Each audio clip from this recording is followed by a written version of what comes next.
आशीष हाथ गुरु का जब से मिला है, संतोष का कमल जीवन में खिला है। निर्नाम ही मिल रही मुझको सुहस्तो, मैं बार बार करता गुरु को नमोस्तु, मैं बार बार करता गुरु को नमोस्तु, मैं बार बार करता गुरु को नमोस्तु। जो नंदानंद सिद्ध प्रतिष्ठी भगवान की, गुरुनायक आदिनाथ भगवान की, 24 सितंबर भगवान की, चंद्र शिरोमणि आचार्य भगवान विद्यासागर जी महामुनि राज जी की, आचार्य गुरुवर निर्वेद सागर जी महामुनि राज जी की, मुनि श्री सुदत्त सागर जी महाराज जी की, अध्यापक श्रवण मुनि मंगल सुधार सागर जी महाराज जी की, श्री देवदत्त सागर जी महाराज जी की, समस्त मुनि संघ की, पर्यूषण पर्व की पूरी चेतना के साथ जयकारा हाथ ऊपर उठाते हुए, जो परवराज पर्यूषण पर्व की, उत्तम क्षमा धर्म की। हम मंदिर में आ रहे हैं और उसमें भी हम छल कपट मायाकारी झूठ बोलते हैं, गुस्सा करते हैं, तो ये क्रियाएं हमारी सम्यक क्रिया नहीं होगी। हमें विचार करना है कि किस प्रकार की क्रियाओं, किस प्रकार की वह मान कथाएं वह बाहुबली भगवान बॉक्सेश्वर में आप सभी ने देखी होगी।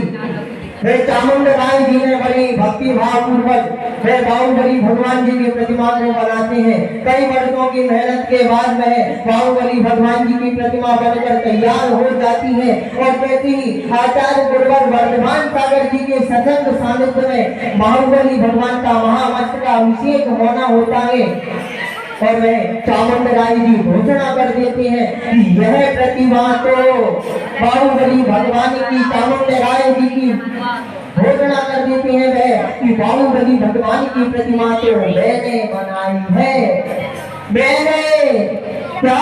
मैंने ये मंदिर बनाया है, मेरी ये बेटी है, मेरी ये प्रतिमा है, इस पर कोई अभिषेक नहीं करेगा।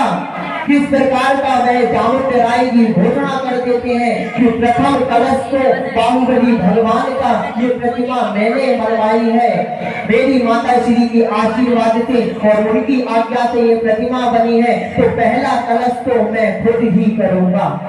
पूरी सभा में और पूरे नगर में घोषणा हो जाती है। सभी वह चामुंडराय जी जैसे ही प्रतिमा का अभिषेक करने के लिए जैसे ही जाते हैं और देखते हैं कि वह नाभि से नीचे जल नहीं आ रहा, किसके लिए ये धन संपदा जोड़ रही है जो एक दिन नश्वर है, सभी समाप्त हो जाएगी।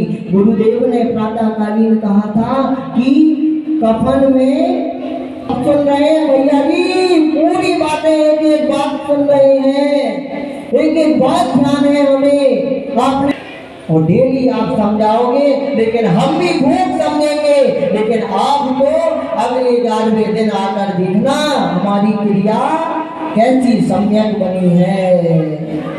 बंधुओं, गुरुदेव का चातुर्मास मिला है, गुरुदेव भी सिर्फ बता सकते हैं, वह आचार्य गण भी अपनी चर्या के साथ बता सकते हैं। गुरुदेव का एक नियम है, कभी भी वह अपने शिष्यों को या समाज को कोई 10 लक्षण पर्वों में भी वह गद्दे इत्यादि का त्याग नहीं कर पाते। हाथ ऊपर कर दे अगर कोई भी चटाई इत्यादि पर सोता हो। इस सभा में बैठे इतने लोगों में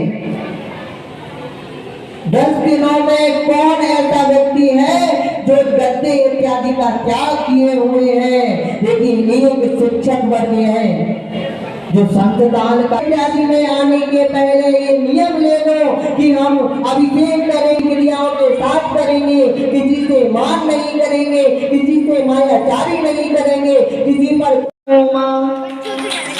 तुम लोरी की जगह पे मेरे गुरु के भजन सुनाओ माँ, रोज सवेरे जय वीरेंद्र ही कहकर मुझे जगाओ माँ। और प्रेम इत्यादि का त्याग कर देना। अगर वास्तविकता में अगर उत्तम संयम धर्म को अपने जीवन में धारण करना चाहते हो, संयम क्या अपने जीवन में वह धर्म का आचरण करना चाहते हो, तो ये छोटी छोटी सी बातों को नोट कर लेना। और जब कभी समय मिले, स्वाध्याय करने का समय मिले, तो कहीं कोई से ग्रंथ मत उठाना, वही इतनी ही बातें अगर अपने जीवन में वह पढ़ लेना कि नहीं, एक बार पढ़ लेना, हफ्ते में एक बार। जिस प्रकार वह बालक बालिकाएं एग्जाम के समय अपना पूरा टाइम टेबल घर में लगा लेती है, उसी प्रकार ये छोटी छोटी सी बातें हैं जो हम 10 दिनों के बाद भूल जाते हैं। क्या करें भैया जी, हमारी अल्प बुद्धि है, हम भूल जाते हैं बहुत जल्दी। लेकिन वह सांसारिक मोह माया की बातें जरूर हमें याद रहती हैं। कहीं किसी ने कुछ कटु शब्द बोल दिए, कहीं किसी ने कुछ क्रोध कर दिया, तो हम इतना अधिक बैर रख लेते हैं कि 6-6 महीने की कथाएं मान लेते हैं। हमें विचार करना है कि क्या हम धर्म को अपने जीवन में अंगीकार करेंगे, क्या धर्म को धारण करेंगे, क्या हम आगे शिक्षक दिवस मनाएंगे, क्या गुरुओं के प्रति उपकार अपना प्रेषित करेंगे।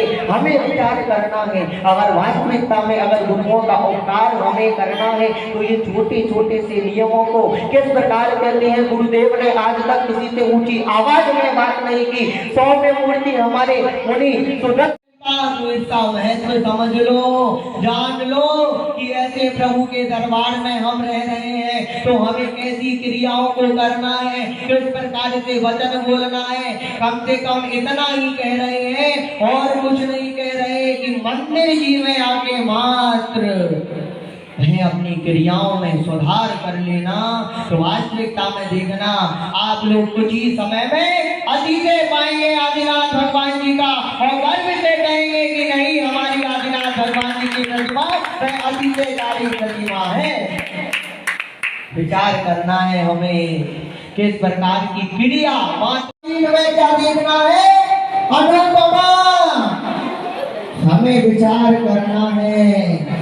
व्यक्ति का वस्तु का उपयोग और दुरुपयोग हम पर निर्भर है। किस प्रकार से हम उसका उपयोग कर रहे हैं और किस प्रकार से उसका दुरुपयोग कर रहे हैं। अगर यह बात हम समझ गए, तो वास्तविकता में हम अपने जीवन में धीरे धीरे देखना किस प्रकार से बदलाव होंगे। देखना आपके घर का वातावरण किस प्रकार बदलेगा। अगर प्रातःकालीन उठकर हम भक्तामृत इत्यादि चलाकर जो ध्वनि गुंजायमान होती है, देखिए किस प्रकार से वह पॉजिटिव ऊर्जा हमारे घर में आती है। हमें विचार करना है हमारी संस्कृति, हमारे बच्चे बालिकाएं बालक किस प्रकार से इस संस्कृति का शिकार हो रहे हैं। बच्चे क्या होंगे, हम स्वयं जो हमारी संस्कृति थी उसे धीरे धीरे भूलते चले जा रहे हैं।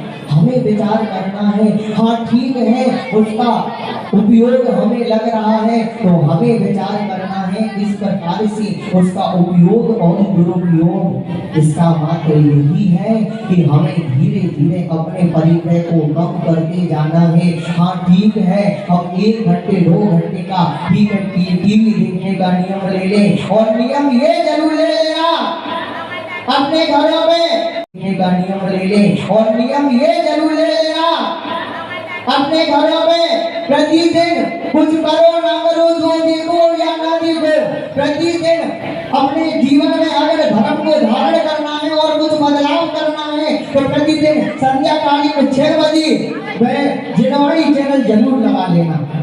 क्या कहा, जिनवाणी चैनल संध्या कालीन 6 बजे जरूर लगा लेना। अगर यहाँ वहाँ चर्चा है या फिर कुछ कार्य भी कर रहे हैं, तो वॉल्यूम बढ़ाकर और वह सदा सागर जी के संग का समाधान जरूर देख लेना। तो वास्तविकता में देखना किस प्रकार से हमारे जीवन में बदलाव हो रहे हैं। में क्या देखना है, अनुपमा हमें विचार करना है। व्यक्ति का वस्तु का उपयोग और दुरुपयोग हम पर निर्भर है। किस प्रकार से हम उसका उपयोग कर रहे हैं और किस प्रकार से उसका दुरुपयोग कर रहे हैं। अगर यह बात हम समझ गए, तो वास्तविकता में हम अपने जीवन में धीरे धीरे देखना किस प्रकार से बदलाव होंगे। देखना आपके घर का वातावरण किस प्रकार बदलेगा अगर प्रातःकालीन उठकर हम भक्तापद इत्यादि चलाकर जो ध्वनि गुंजायमान होती है, देखिए किस प्रकार से वह पॉजिटिव ऊर्जा हमारे घर में आती है। हमें विचार करना है, हमारी संस्कृति, हमारे बच्चे बालिकाएं क्रियाओं को, ऐसी क्रियाओं को मत करो जो मंदिर जी में आकर भगवान का अति से कम करे। ऐसी क्रियाओं को अगर करोगे तो पुण्य तो कम लगेगा, क्या लगेगा ही नहीं, लेकिन पाप बंध का कारण आप लोग बन जाएंगे। मत आओ ऐसी क्रियाओं के साथ। बुजुर्ग हैं, मत आओ, नहीं बन रहा हफ्ते में 2 बार आओ, 3 बार आओ, हो सके तो 1 बार आ जाओ, लेकिन नहीं, ये चीजें छोटी छोटी सी चीजों को समझ लेना पुरुष वर्ग कि आ रहे हो अगर दर्शन करने, अभिषेक करने, शांति धारा करने, तो वह छोटा सा नियम आज लेकर जाना कि चाहे कैसी सर्दी हो, चाहे कैसी बरसात हो, चाहे गर्मी लगे, चाहे कुछ हो, हम चप्पल मात्र, इतना छोटा सा नियम, चप्पल पहनकर तो भैया जी हम नहीं जाएंगे। चाहे मंदिर ना जाएं, लेकिन चप्पल धोती दुपट्टे के साथ पहनकर आप लोग तो जाते हैं। सुनना, आप लोग तो जाते हैं, लेकिन आपको जो रास्ते में आते हुए देखते हैं वे यह तो विचार करते हैं कि नहीं पंडित जी हैं, बहुत सम्मान देते हैं आपको कि नहीं जैन समाज के व्यक्ति हैं, अभिषेक करने जा रहे हैं, भगवान का दर्शन करने जा रहे हैं, लेकिन जैसे ही उनकी ऊपर से लेकर नीचे तक दिमाग नीचे जाता है और जैसे ही वह चप्पल दिखती है तो उनका पूरा विश्वास हो जाता है। एक और तो आप लोग उनसे कहते हैं अपने जीवन में किस प्रकार अंगीकार करें, ये हमें समझना है। अपने जीवन में वह गुरु का किस प्रकार से, कहते हैं कि जिसका जीवन शुरू नहीं, जिसके जीवन में गुरु नहीं उसका जीवन शुरू नहीं। आज का वह इतना पावन दिवस, शिक्षक दिवस, गुरु उपकार दिवस, क्या कहते हैं, गुरु उपकार दिवस। बिन तेरे गुरुवर मेरा हर गीत अधूरा लगता है, संयम मत पर चलने का, संयम पथ पर चलने का संकल्प अधूरा लगता है, बिन तेरे गुरुवर मेरा हर गीत अधूरा लगता है। वास्तविकता है हमारी जीवन की, अगर हमने अपने जीवन में रहे गुरु का समावेश नहीं किया, गुरु के वचनों का पालन नहीं किया, तो वास्तविकता में हमारा जीवन अभी तक शुरू नहीं हुआ। हमें समझना है कि किस प्रकार हम अपने जीवन में वह गुरु शिक्षक गणों का सम्मान करें, किस प्रकार से आज देखा शिक्षक दिवस के दिन किस प्रकार से वह शिक्षकों का सम्मान किया गया। हमें तो गर्व होना चाहिए कि कैसे कैसे शिक्षकों के बीच हम सभी निवासरत हैं, जिन्होंने अपना पूरा जीवन समर्पित कर दिया। किस प्रकार अपनी आत्मा को वह परमात्मा तक पहुंचाया जाए, किस प्रकार यह धर्म को अपने जीवन में धारण किया जाए, इन्हीं सब बातों को समझने के लिए आज हम सब पुनः वह धर्म सभा में उपस्थित हुए हैं और यही भाव लेकर आए हैं कि आज कुछ ऐसा ग्रहण करके जाएंगे कि अपने जीवन में वह धर्म को धीरे धीरे किस प्रकार से धारण करें, यह समझ सके और वास्तविकता में वह धर्म कैसे अपने जीवन में धारण करें, यह हमें जानना है और समझना है और अपने जीवन में वह अंगीकार भी करना है। उत्तम क्षमा, मार्दव, आर्जव और शौच धर्म को समझने के बाद, क्या कहा, समझने के बाद आज हमें मात्र वह सत्य धर्म को समझना है। क्या कहा, समझना है, मात्र वह सत्य धर्म को हमें समझना है। वह क्रोध, मान, माया, लोभ, 4 कसायों का त्याग, तमोला विचार करने वाली चीज है। हमें मनोरंजन का साधन बना लिया हमने ये 10 लक्षण धर्मों को। हाँ ठीक है, सांस्कृतिक कार्यक्रमों को ऐसे मैना सुंदरी के नाटक, प्रभु महावीर की कथा, आचार्य गुरुवर की जीवंत वह प्रदर्शनी आदि इत्यादि दिखाकर हम वह परवराज पर्यूषण पर्वों में भी सांस्कृतिक कार्यक्रम, भजन प्रतियोगिता आदि करके सांस्कृतिक कार्यक्रम कर सकते हैं। लेकिन नहीं, हमें तो वह तंबोला साइकिल का लोभ था। वो